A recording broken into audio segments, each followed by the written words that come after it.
One. Attends.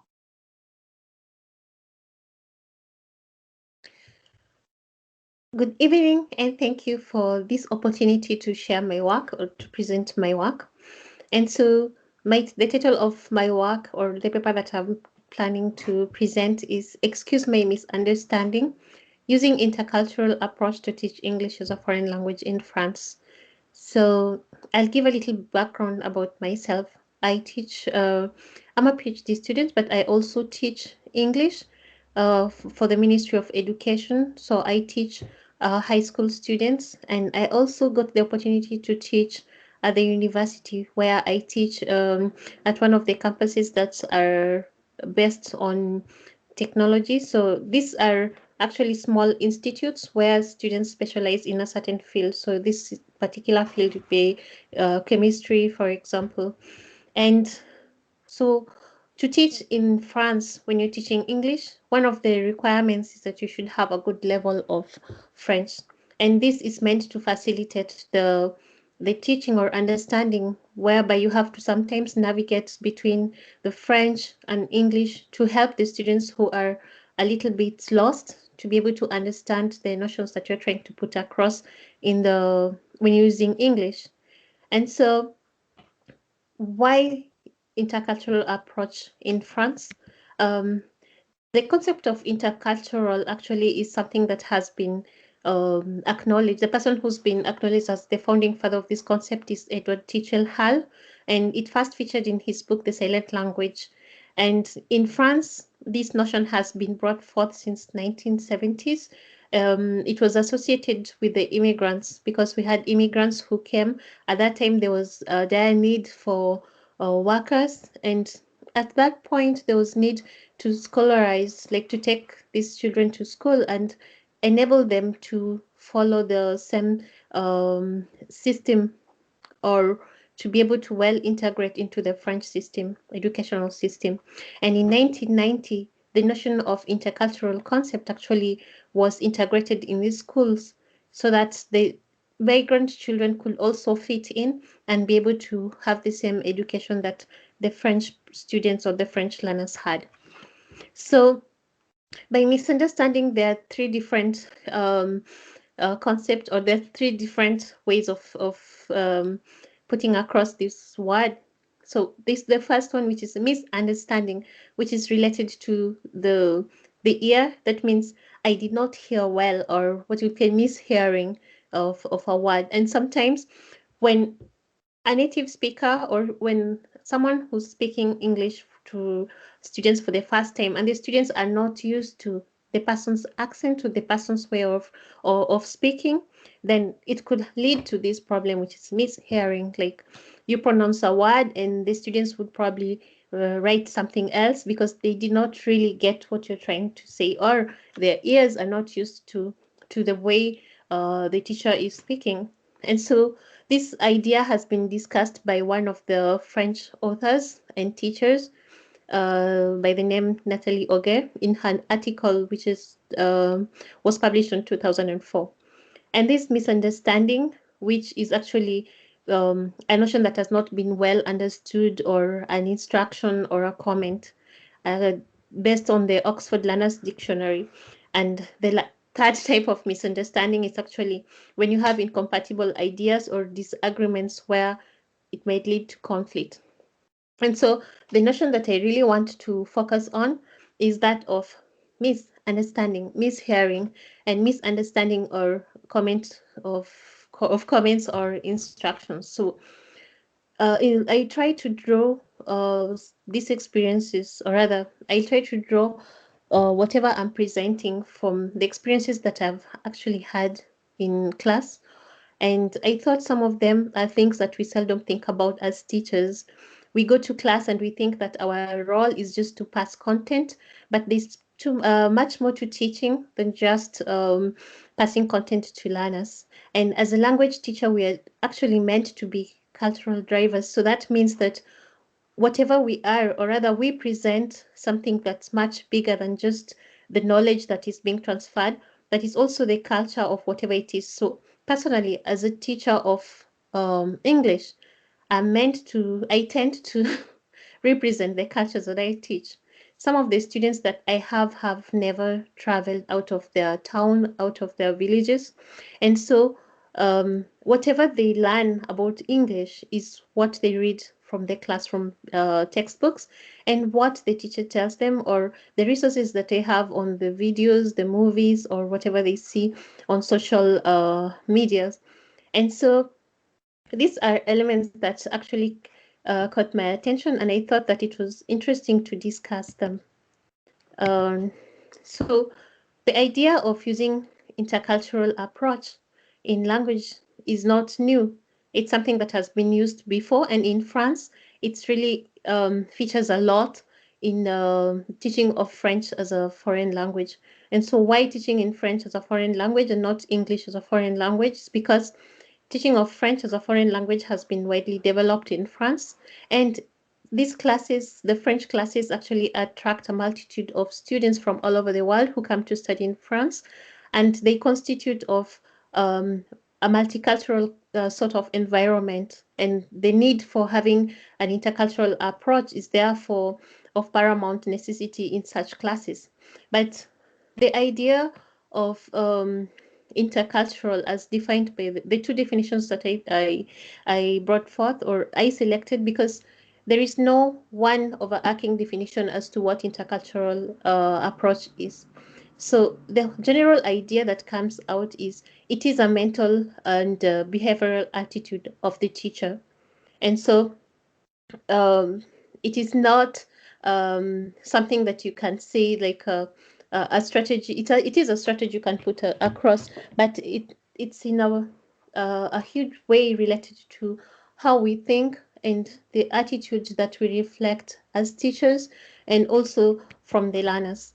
And so as an approach, the fundamental elements that are brought forth in this approach is actually the need to arouse curiosity in learners and to enable them to have the openness and acceptance towards other culture, to respect other people's way of thinking and perspective and attitudes, knowledge and skills. So these ones have been brought forth by Byram and Kezil, as you can see, and also in some of this. In some of the definitions that have been brought forth by the Council of Europe. So when we interact with others, it's normal that we tend to have to construct ideas or stereotypes that based on how we look or how we see or how we perceive a person. And so I'll try and use an example from the classroom, the students, the learners that I have taught, both the pupils and the students at the university. I had some of the students who asked me questions like, how did you come to France?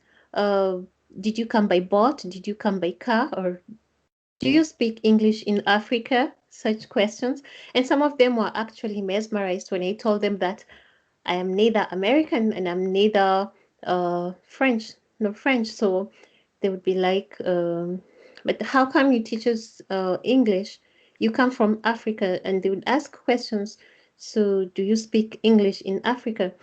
So in this context, I have a lot of emotions that come to to it brings about a lot of emotions in me, and with this I tend to think a lot and reflect like how can I transform their curiosity, how can I transform the questions that they ask into something meaningful that I can be used to encourage, for example, communication in class, and at the same time inculcate the intercultural understanding in these learners. And so what I did in my classroom is I would ask them to tell me the perception that they have of for example, of Africa, what Africa is, and I would ask them, why do you ask this question? And some of the responses were quite interesting because you'd find some students would say, but we see so many people, immigrants coming by boat, and we've seen the reports of Africa where it's just about wild animals, and most of the time they speak other languages.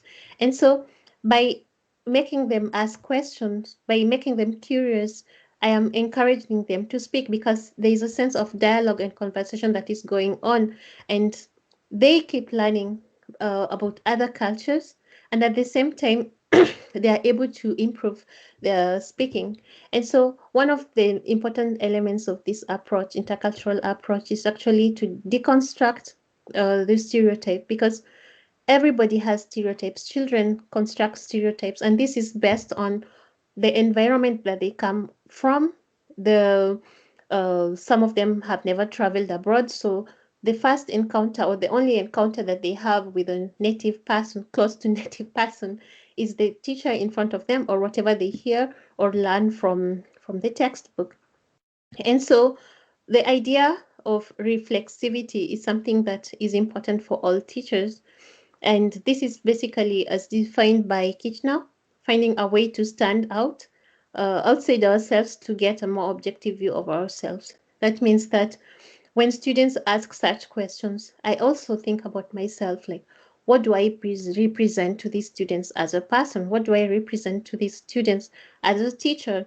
The way I dress, the way I talk to them, because they tend to pick up every element, every single element, and they would ask questions based on that.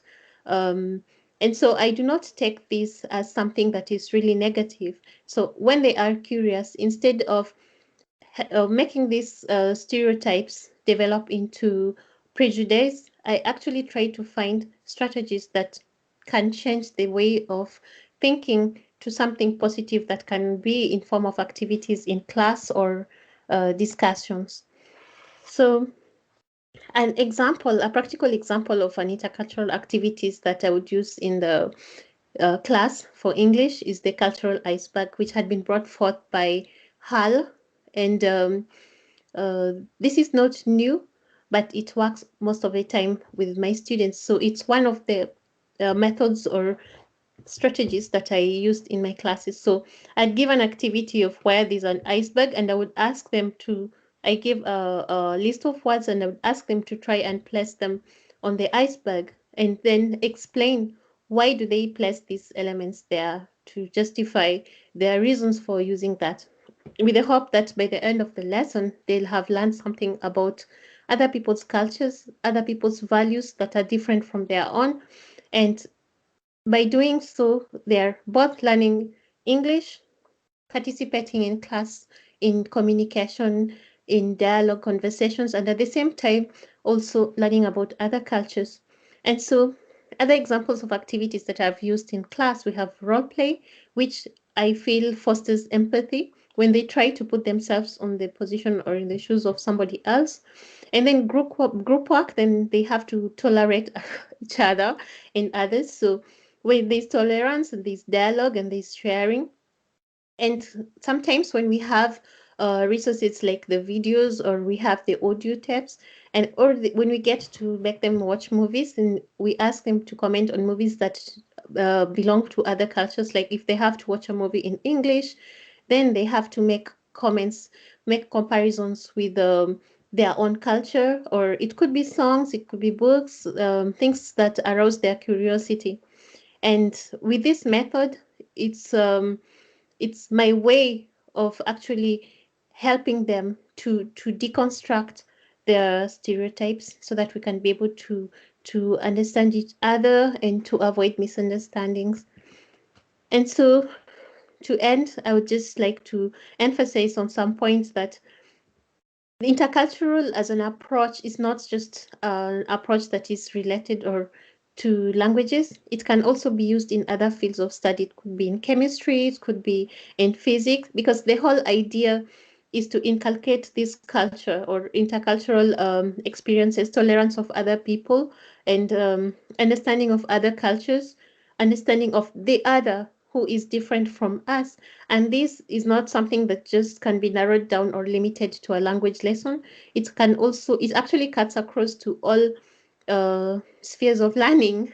And so the stereotypes could also be used to inculcate intercultural knowledge in learners while encouraging participation, like the example I just gave, where we have activities that enhance language, enhance communication, but at the same time, they're able to learn the language, or to learn about English and other cultures. So with this, I just hope that I gave you something think about, and the use of intercultural approach as a way of building intercultural competence in learners that should be emphasized in teaching English as